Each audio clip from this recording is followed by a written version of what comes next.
Right from the jump, Judge Boyd is in full let me break this down for you mode. And honestly, when he starts a hearing with this kind of calm lecture, yeah, that usually means someone's about to get humbled real quick.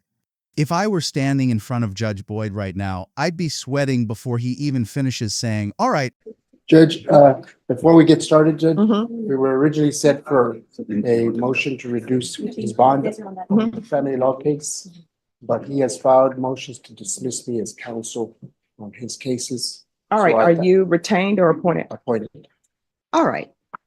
So, Mr. Andrade, are you hiring an attorney?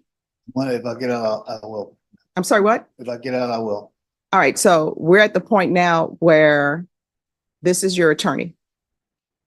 You understand? All right, and I don't know if I've explained this to you before, but if I have, then I'm going to explain it to you again.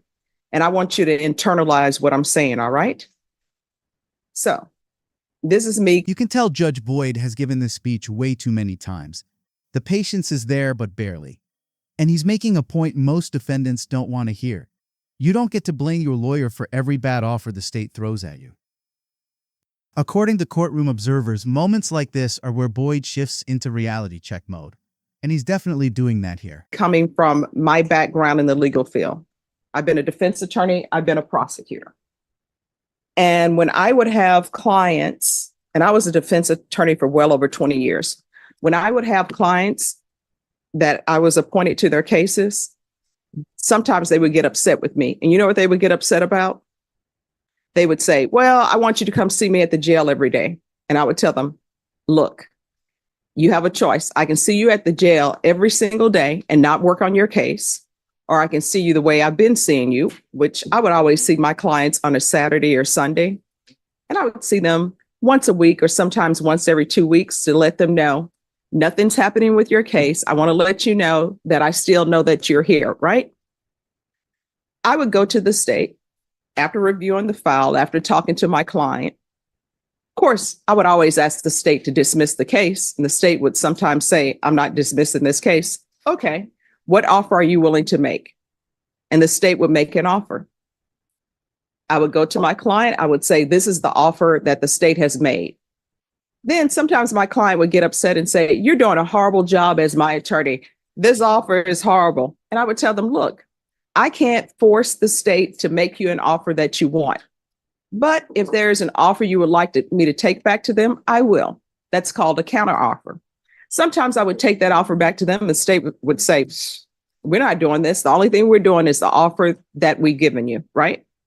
And so sometimes my client would get angry with me and say, it's your fault that my case is not getting dismissed. It's your fault that I've been made this offer. And really, it's not.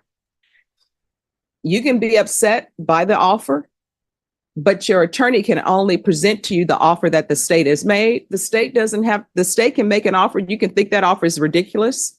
You can say it's ridiculous. Although I don't like when people do that, because then communication breaks down. You know, it's a simple yes or no. No, I'm not accepting this offer. What I can tell you is when attorneys are on the wheel to come up for appointments, if they are not deemed qualified to handle certain cases, they will not be appointed to that case. You understand? Yes, ma'am. So when the state makes an offer, here's your choice. You can accept the offer, or you can reject it and say, I'm not accepting anything. Or you can reject it and say, hey, defense attorney, I'm rejecting this offer, but this is what I'm willing to take. Then the defense will go back to the state and say, hey, he's rejecting this offer, but this is what he's willing to take. And then if the state says, no, we're sticking with our same offer, your counsel will come back to you and say, state's not changing their offers. This is it. Then guess what? You go to trial. I don't know why, as defense attorneys and as prosecutors, sometimes when people get in trouble with the law, they blame their counsel for it. You don't ever see anyone normally blaming a doctor. If they have a heart attack, they don't say, go to the doctor and say, it's your fault I had a heart attack. You need to correct this. Or if I have cancer, it's your fault I have cancer. You need to correct this. But what I've discovered in this profession, clients sometimes blame their counsel for the fact that their case has been dismissed, for the fact that they're in jail, when really it's not the counsel's fault. You understand? Yes, ma'am. So I'm not giving you another attorney. If you want to hire an attorney, you can. And if you want to hire an attorney, then, okay, this bond motion is not going to be heard today. What's going to end up happening is I'll reset you. When are you going to have an attorney? Okay, this is where the whole mood flips. Judge Boyd goes from lecturing the first guy to digging into Delgado's probation mess. And the tension hits instantly. Because when a judge starts reading months of missed check-ins out loud like bullet points, that's never a good sign. Honestly, if I had months of no-shows, I'd be praying the judge doesn't pause mid-sentence. That pause is usually dangerous. Well, you say I can, well, I just did. Judge, No, I mean, there's no, I guess I'll stick with him. If you want another attorney, then you have to retain one. I'll stick with him. Judge, just to be transparent, Judge, he's indicted as a habitual on his cases, so that would make it a first degree. And I only take second degrees. Oh, well, you should start with that conversation. But I tell you what, this is what we'll do. We'll see if there's some sort of an agreement where this is not a first degree. If there is not that agreement, then we'll go from there. Okay? Yes. All right. Thank you. Same Ralph Emmanuel Delgado, who was placed on community supervision in 2022 CR 2672 for the offense of possession of a controlled substance, penalty group 1, less than 1 gram, on April 20, 2022 for a term of 2 years. Is that you? Yes, ma'am. All right, state. Violated condition number 4 in Bexar County, Texas. The defendant, Ralph Emmanuel Delgado, did then and there fail to report to the supervision officer as directed for the months of December 2022, June and July 2023, in violation of condition number 4. How do you plead to that? True or not true? True. A proposed agreement? Yes, Your Honor, and we have discussed it with probation. It's to deny the motion and alter and amend for access services and ISP. This is classic courtroom energy. The defendant giving a long, wandering explanation and Judge Boyd trying to figure out what's actually going on. And Boyd is being surprisingly patient here. But the moment he mentions ISF space not being unlimited, that's basically his polite way of saying, don't waste my time unless you're serious. It's a soft warning, but a warning. This is your agreement, Your Honor.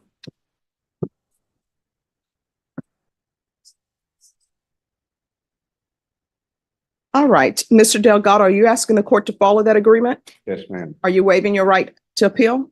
Yes, ma'am. All right, could you raise your right hand for me, please? Do you solemnly swear or affirm the testimony you give will be the truth and nothing but the truth, so help you God? Yes, ma'am. All right, you can lower your hand, state your name for the record. Ralph E. Delgado. All right, Mr. Delgado, why have you not been reporting what's going on? Well, actually, I did report, but when I reported, because they had me signed in the day that I had left, my appointment was at 11, and my probation officer, he came out about 11:15, and I saw him, and he called her name, and I thought it was me, so I started getting up to go over there, and then he told me to sit back down. So I sat back down, and I sat there till like 12:15, 12:30, something. All right, like so you're saying this has happened each month because you have not reported for more than 1 month. And you haven't been, although they're not considering it, and I'm not going to take it in consideration, but it also says in the motion to revoke, you have not been submitting to drug testing. Here's the thing. Both of them, the state and defense, have come to an agreement to continue you. Probation obviously wants to continue to work with you. But if you're not going to be honest, and if you just want to go to the state jail facility, I'll just send you to the state jail facility and you can get help on your own. But if there's something going on in your world that is making you unsuccessful at this probation, you need to let the court know. Because there are other people that we can place in ISF. It's not unlimited. You know, we don't have unlimited space in ISF. We don't have unlimited space for people to get help with their drug issues. So if you just want to do your time, you can do your time and be done. I'll take the probation. All right. So why are you not being successful at probation? That's what I'm trying to figure out. The one time I didn't go on the day that he wanted me to, it was like 3:00 in the afternoon, and he wanted me to go from the probation officer on 90 to downtown, And I didn't get there till 4:30, and then they already quit the testing. So, but I did go the next day, but I didn't get there the day that he assigned me to. Okay. All right. And so with regards to potential mental health, how are we going to work with that probation? Access services, the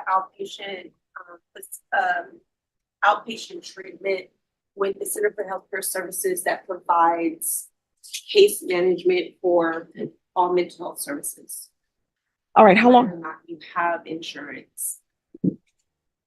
Now, this is where Judge Boyd makes his move. He's clearly trying to help Delgado stay on probation, but he also knows the guy needs structure.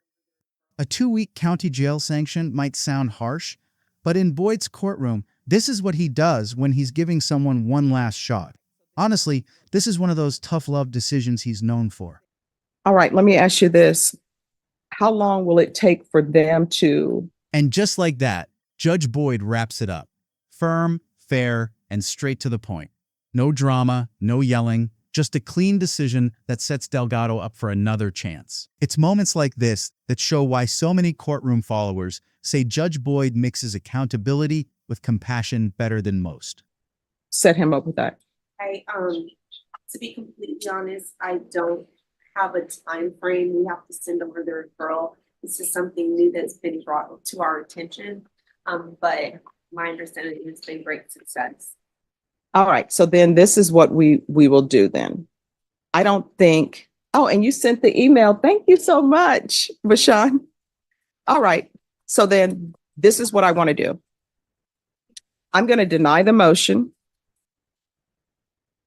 Alternate amend conditions to include access services through CHCS.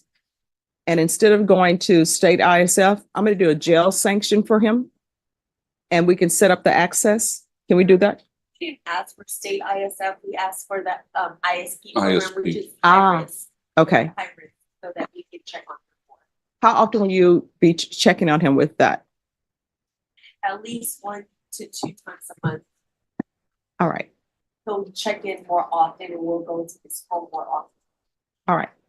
So how does everybody feel about a 2-week Bear County jail sanction so that we can get the access services set up? State's fine with it. Probation? 2 more weeks in jail, you mean? Yes. Before I can be released? Because do you have a place to stay? Yes. Who are you staying with? I had just bought me a travel trailer. And you're to provide today probation your address. Do you understand? Yes. All right. Is there anything else from either side? State. Nothing further, Judge. All right. Thank you.